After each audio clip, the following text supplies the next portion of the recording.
Welcome back to our channel DMT logics. So ఈరోజు వీడియోలో మనం అసలు ఆ సబ్జెక్ట్స్ ఏ విధంగా ప్రిపేర్ అవ్వాలి, ఎగ్జామ్స్ ముందు ఏ సబ్జెక్ట్ ఎలా ప్రిపేర్ అవ్వాలి, ఏ సబ్జెక్ట్ ఎలా ప్రిపేర్ అయితే మనం తక్కువ సమయంలో ఎక్కువ మార్క్స్ గెయిన్ చేయగలం. ఓకే, సో ఇంతకు ముందు వీడియోలో మీకు ఎగ్జామ్కి 24 అవర్స్. ఓకే, సో ఈ 24 అవర్స్లో మీరు ఏం చదవాలి, ఏం చేయాలి, ఎలా చదవాలి, ఎలా ప్రిపరేషన్ స్టార్ట్ చేయాలి, ఎలా ప్రిపేర్ అవ్వాలి కూడా డిస్కస్ చేసాం. ఈ వీడియోలో కంప్లీట్గా ఏ సబ్జెక్ట్ ఎలా ప్రిపేర్ అవ్వాలి, ఏ సబ్జెక్ట్ అసలు ఎలా చదవాలి, ఏ సబ్జెక్ట్ పాస్ అవ్వాలంటే నువ్వు ఏ విధంగా స్ట్రాటజీ యూజ్ చేయాలి, ఓకేనా. సో ఏ సబ్జెక్ట్ ఎలా అటెంప్ట్ చేయాలి కూడా ఈ వీడియో మనం డిస్కస్ చేద్దాం, ఓకేనా. సో కంప్లీట్గా చాలామంది గంటలకు చదువుతారు, అంటే ఫర్ సపోజ్ మార్నింగ్ 6 స్టార్ట్ చేసి నైట్ 12, 1, 2 అంతవరకు కూడా నిద్ర మాని చదవగలరు, ఓకేనా. సో చదువుతారు, కానీ ఎగ్జామ్ టైంలో అది గుర్తుండదు. ఎగ్జామ్ టైంకి వచ్చేసరికి అది మీకు గుర్తుండదు, ఓకేనా. సో దానికి కారణం ఏంటి, మీరు చదవడం తప్పు కాదు, ఓకే, చదివే విధానం తప్పు. ఓకే, సో ఇప్పుడు మనం ఎలా చదవాలి, ఏ సబ్జెక్ట్ ఎలా చదవాలో కూడా మనం డిస్కస్ చేద్దాం. సో ఓకేనా. సో ఈరోజు మనం సబ్జెక్ట్ ఎలా చదవాలో 6 ఒక సింపుల్ అండ్ ఇంపార్టెంట్ టెక్నిక్స్ కూడా తెలుసుకుందాం, ఓకేనా. దాంట్లో ఫస్ట్ది వచ్చేసరికి యాక్టివ్ రీడింగ్. అందరం చదువుతాం, కానీ ఎవరైతే యాక్టివ్ రీడింగ్ చేస్తారో వాళ్ళకి ఎక్కువ టైం గుర్తుంటుంది. ఓకే, చదవడం అందరం చదువుతాం, కానీ ఎవడైతే యాక్టివ్ రీడింగ్ చేస్తాడో వాళ్ళకి ఎక్కువ సమయం గుర్తుంటుంది, ఓకేనా.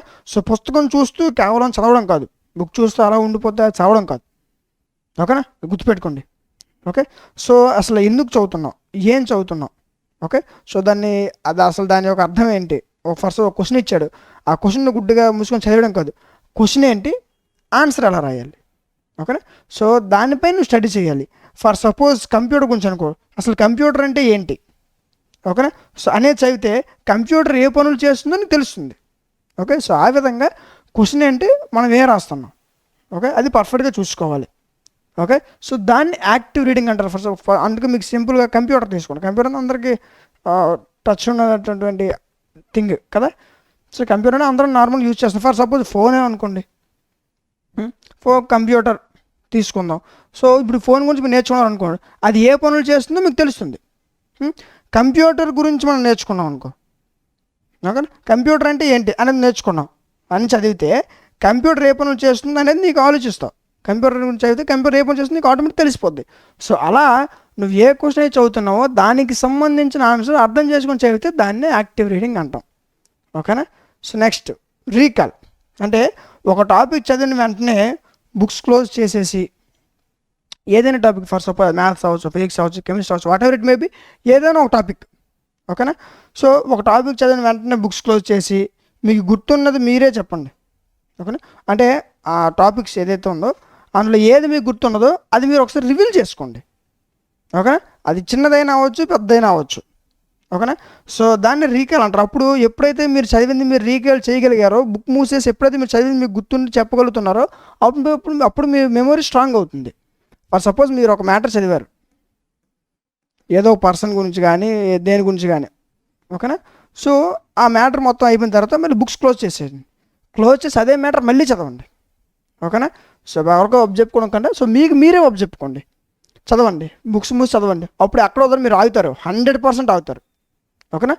సో అప్పుడు మీకు తెలుస్తుంది, ఓకే నేను ఎంతవరకు నాకు గుర్తుంది, తర్వాత గుర్తుండదు, ఇప్పుడే ఎంత తక్కువ గుర్తుందంటే ఎగ్జామ్లో అసలు గుర్తుండదు. సో మళ్ళీ రివీల్ చేయండి, మళ్ళీ చదవండి, మళ్ళీ బుక్ మూయండి, మళ్ళీ అక్కడ ప్రాక్టీస్ చేయండి, మళ్ళీ బుక్స్ మూసి మళ్ళీ చెప్పండి. అప్పుడు మళ్ళీ ఎంత కొంది, ఇప్పుడు నువ్వు 3rd లైన్ రాపితే మళ్ళీ 2nd రీకాల్ చేసి 5th లైన్ వరకు చదవగలవు, మళ్ళీ రీకాల్ చేస్తే 9th లైన్ వరకు చదవగలవు. సో అలా రీకాల్ చేసుకుని మీకు వచ్చినంత వరకు రీకాల్ చేసుకుంటే అప్పుడు మీ మెమరీ అనేది స్ట్రాంగ్ అవుతుంది, మీరు చదివింది మీకు ఎక్కువ సమయం గుర్తుంటుంది, ఓకేనా. సో ఇది సెకండ్ టెక్నిక్. థర్డ్ది కీవర్డ్స్. పాపం కొంతమంది బాగా చదువుతారు, వాళ్ళకి చదివింది కూడా ఎక్కువ సమయం గుర్తుంటుంది, కానీ అటెంప్ట్ చేసేటప్పుడు మాత్రం ఎలా అటెంప్ట్ చేస్తారంటే, ఇది పేపర్ అటెంప్ట్ చేసేటప్పుడు ఏం చేస్తారు, ఫస్ట్ క్వశ్చన్ అటెంప్ట్ చేసేటప్పుడు వీళ్ళకి చదువుతారు, పాపం బాగా చదువుతారు, వీళ్ళకి అంతా గుర్తుంటుంది, కానీ రాసేటప్పుడు ఏం చేస్తారు, డైరెక్ట్ పేరాల కథలు రాసుకెళ్ళిపోతారు, ఓకే. సో ఇక్కడ ఒక కీ పాయింట్స్ ఉండవు, హెడ్డింగ్స్ ఉండవు, ఏముండవు. మీకు ఏ క్వశ్చన్ అయినా సరే దాని సంబంధించి ఏదో ఒక మూల డెఫినేషన్స్ ఉంటాయి, కీ పాయింట్స్ ఉంటాయి, అడ్వాంటేజెస్ ఉంటాయి, డిసడ్వాంటేజెస్ ఉంటాయి కదా. కొన్ని దగ్గర ప్రాపర్టీస్ ఉంటాయి, ఫిజికల్ ప్రాపర్టీస్ ఉంటాయి, కెమికల్ ప్రాపర్టీస్ ఉంటాయి, ఇలా కన్క్లూజన్స్ ఉంటాయి, చాలా ఉంటాయి కదా. కానీ ఇవేమి తెలియదు పాపం వీళ్ళకి. మ్యాటర్ చదువుకుంటారు, అలా రాసేస్తారు. కరెక్షన్ చేసే పర్సన్కి ఇది ఎలా ఉంటుంది తెలుసా, ఇది ఏదో చాట భారతం రాసేస్తాడు, వీడికి ఏం అర్థం కాదు అని అంటే ఉంటుంది. అదే ఇదే మ్యాటర్ సేమ్ మ్యాటరే నువ్వు సైడ్ రైటింగ్స్ పెట్టుకొని స్టార్టింగ్ డెఫినిషన్ ఎక్కడి నుంచి స్టార్ట్ చేయి, మళ్ళీ కీ పాయింట్స్ ఎక్కడి నుంచి స్టార్ట్ చేయి, అడ్వాంటేజెస్ ఎక్కడి నుంచి స్టార్ట్ చేయి. ఇప్పుడు చదివేవాడికి డెఫినిషన్ ఓకే, కీ పాయింట్స్ కరెక్ట్గా ఉన్నాయి, అడ్వాంటేజెస్ కరెక్ట్గా ఉన్నాయి, పాయింట్స్ కరెక్ట్గా ఉన్నాయి, కరెక్షన్ ఫాస్ట్గా అయిపోద్ది. ఓకేనా. అదే నువ్వు మొత్తం ఇలా రాసావు అనుకో, ఆడికి ఏం చదవాలో అర్థం అవ్వదు, ఫస్ట్ టైం చదువుతాడు. ఒకవేళ ఆ టైంలో ఆ పర్సన్ ఏదైనా కొంచెం ఇరిటేటింగ్గా ఫీల్ అయినట్లయితే, వేరే ప్రాబ్లమ్స్ ఏమైనా ఉన్నట్లయితే ఆ ప్రాబ్లం మీ పేపర్ మీద వచ్చేస్తాయి. ఏంటి నచ్చింది రాసేసాడు, ఫోన్లో ఏదో ఒకటి రాశాడు కదా, 10కి ఒక 5, 3, 4, ఇంకా మంచిదైతే ఒక 6 మార్కులు రాస్తాడు, ఎందుకంటే ఎక్కువ వేయడు. ఓకే. సో కాబట్టి మనకి ఎంత వచ్చేది కాదు, మనం ఎలా ప్రజెంటేషన్ చేస్తున్నాం అనే దాన్ని బట్టి మనకు మార్క్స్ వస్తాయి. ఓకేనా. సో అది గుర్తుపెట్టుకోండి. ఓకే.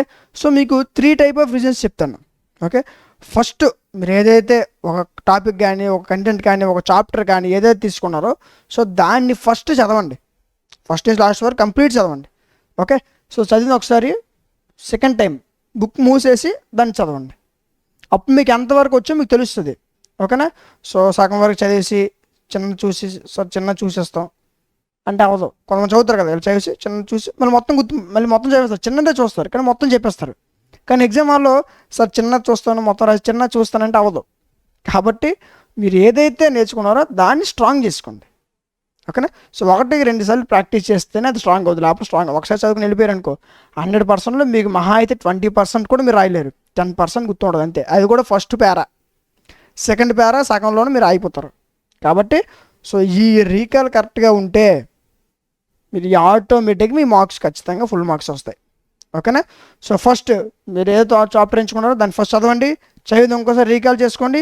ఆ రీకాల్ చేస్తే మళ్ళీ మీకు వచ్చినందుకు రీకాల్ చేయండి, అప్పుడే మీకు మంచి మార్క్స్ అనేవి వస్తాయి. మీ మార్క్స్ ఎప్పుడు కూడా పోవు. ఓకే. చదివిన కూడా మీకు ఎక్కువ సమయం గుర్తుంటుంది. ఓకే. సో ఈ విధంగా నీకు ఏదైతే సబ్జెక్ట్ ఉందో దాన్ని 1-2 సార్లు ప్రాక్టీస్ చేసి 1-2 సార్లు రీకాల్ చేసుకుంటే ఈజీగా మంచి మార్క్స్ గుర్తుంటాయి. ఓకేనా. ఫర్ సపోజ్ ఇది తీసేయండి, అది మ్యాథ్స్ అయినా అవ్వచ్చు, ఫిజిక్స్ అయినా అవ్వచ్చు, chemistry, what ever it maybe, main subjects కొన్ని ఉంటాయి కదా, maths, physics, chemistry, computers, botany, ఇలా కొన్ని సబ్జెక్ట్స్ ఉంటాయి కదా.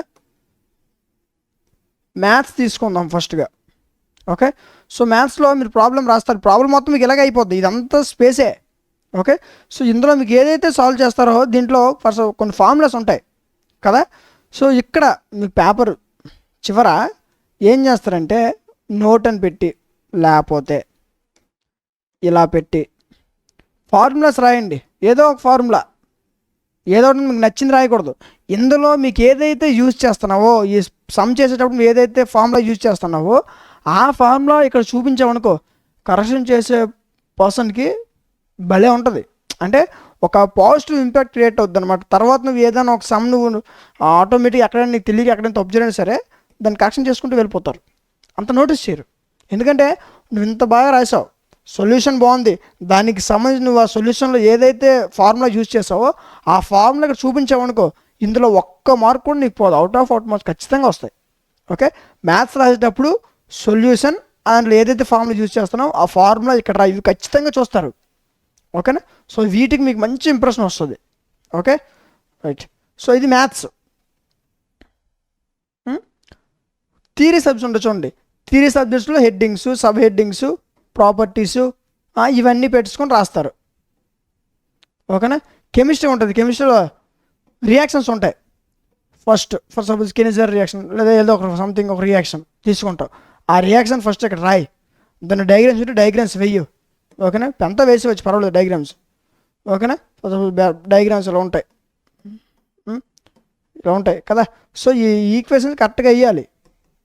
ఓకే. ఇవి కరెక్ట్గా ఏదైతే నువ్వు రియాక్షన్ రాస్తున్నావో దాన్ని తగ్గ డయాగ్రామ్ చూపించాలి. కొంత రియాక్షన్ రాసుకుంటూ వెళ్ళిపోతారు, అది కింద మరి దాని డయాగ్రామ్ వేయరు. ఓకేనా, డయాగ్రామ్స్ ఖచ్చితంగా వీళ్ళు కెమిస్ట్రీలో డయాగ్రామ్స్ ఫార్ములాస్ ఖచ్చితంగా చూస్తారు. కెమిస్ట్రీలో కానీ ఫిజిక్స్లో కానీ మ్యాథ్స్లో కానీ ఫార్ములాస్ డయాగ్రామ్స్ ఖచ్చితంగా చూస్తారు.